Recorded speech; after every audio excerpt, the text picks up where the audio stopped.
Hi, this video is going to be focused on autism and addiction. And in particular, I'm going to be looking at how different common autistic experiences, such as experiencing social isolation, social stigma, sensory overwhelm, and also the desire for predictability and routine that many autistic individuals have, may play a role in whether someone develops substance dependency. Um, Research has shown that autistic individuals who don't have ADHD or other co-occurring conditions may be at approximately a doubled risk of substance dependency.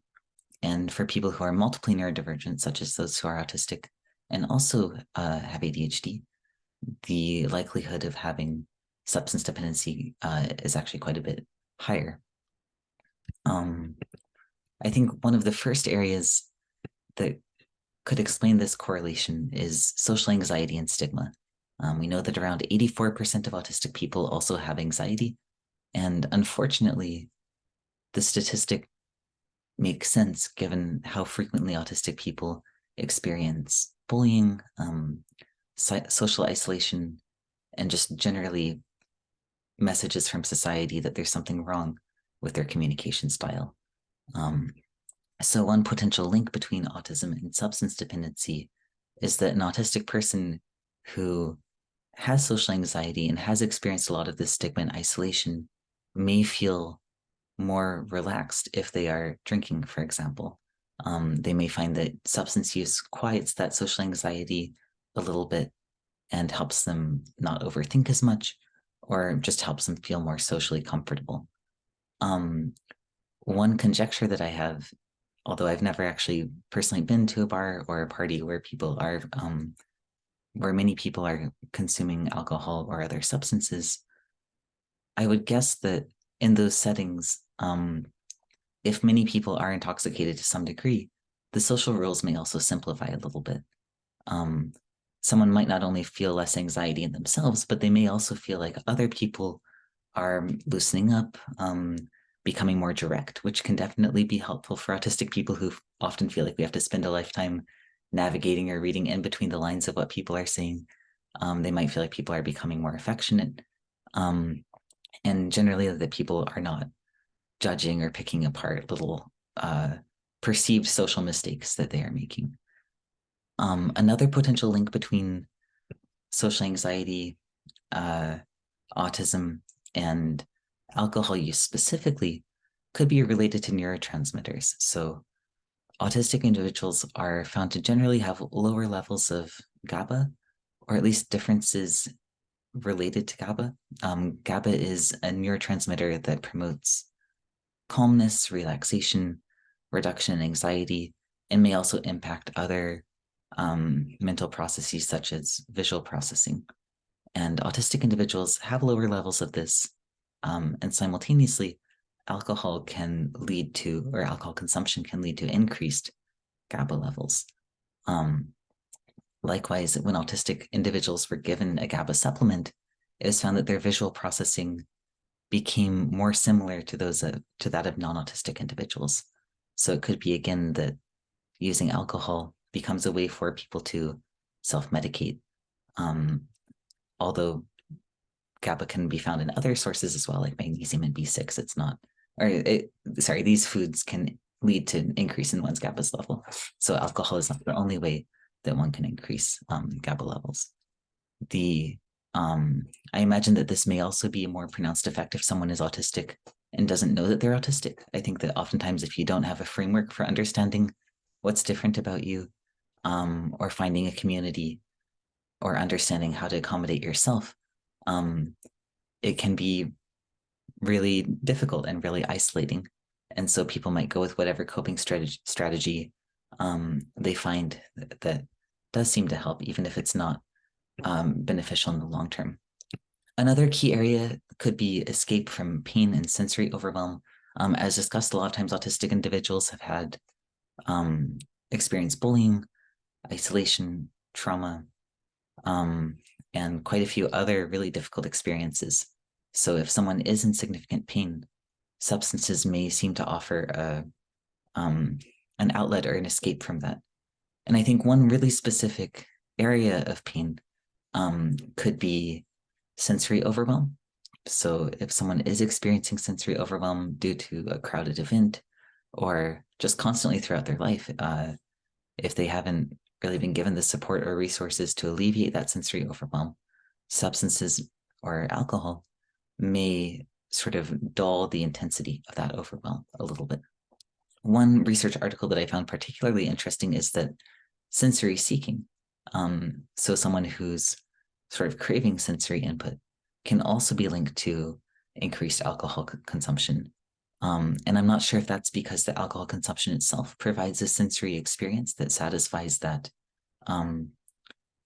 what people are seeking, or whether the alcohol makes someone feel like their sensory processing is becoming more typical, and therefore that unmet need for sensory input is reduced to something that's less painful for them.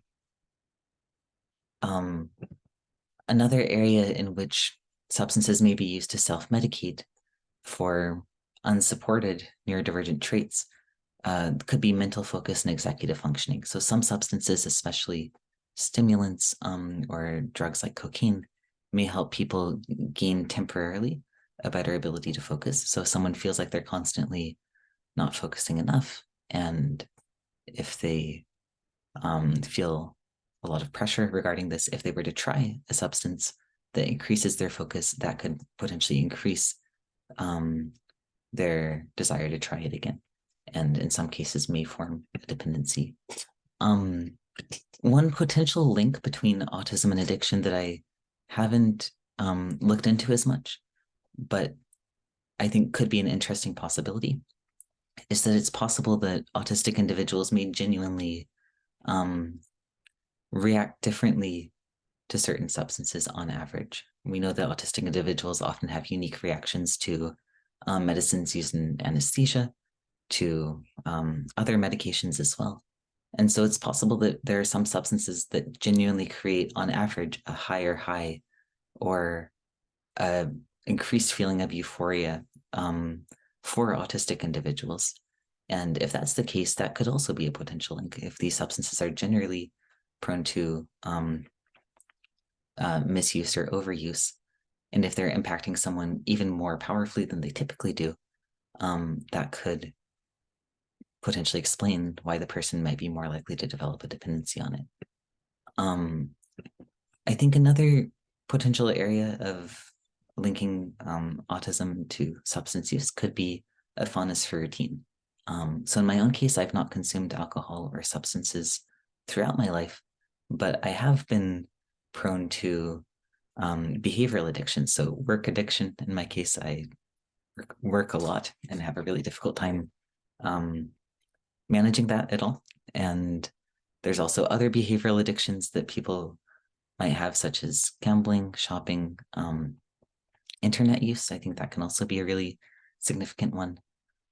And personally, I find that routine can be a really challenging part of this, where if you're very focused on, if you're a very monotropic person, you have very intense interests and you focus really intently on one or two or a few aspects of your life, once something makes it into that small attention tunnel, it can be really hard to change it. So in addition to trying to break an addiction, you also have to break your routine, and you have to replace like one of your really intense interests with something else, or figure out a way to fill that void that was previously filled with a really intense interest that also was related to an addiction. So I think that finding a way to support people in changing routines that are no longer healthy for them could be really beneficial in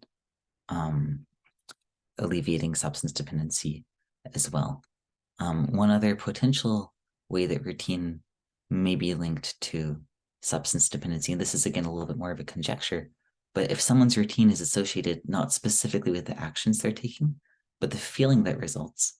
So for example, the feeling of a certain amount of high or the feeling of a certain amount of reward from a behavioral addiction, we know that with addiction, someone's tolerance will often increase. So they might end up needing more of the substance, or to engage in more of the addiction to reach that same feeling of relief or feeling of euphoria. And if their routine is marked by achieving that, they could be increasing their substance use or increasing sort of the behaviors over time. Finally, even if we understand these links between addiction and autism, there can also be stereotypes and different barriers standing in the way of treatment. So especially for autistic individuals who also have intellectual disability, they may face assumptions that they just couldn't possibly have substance use.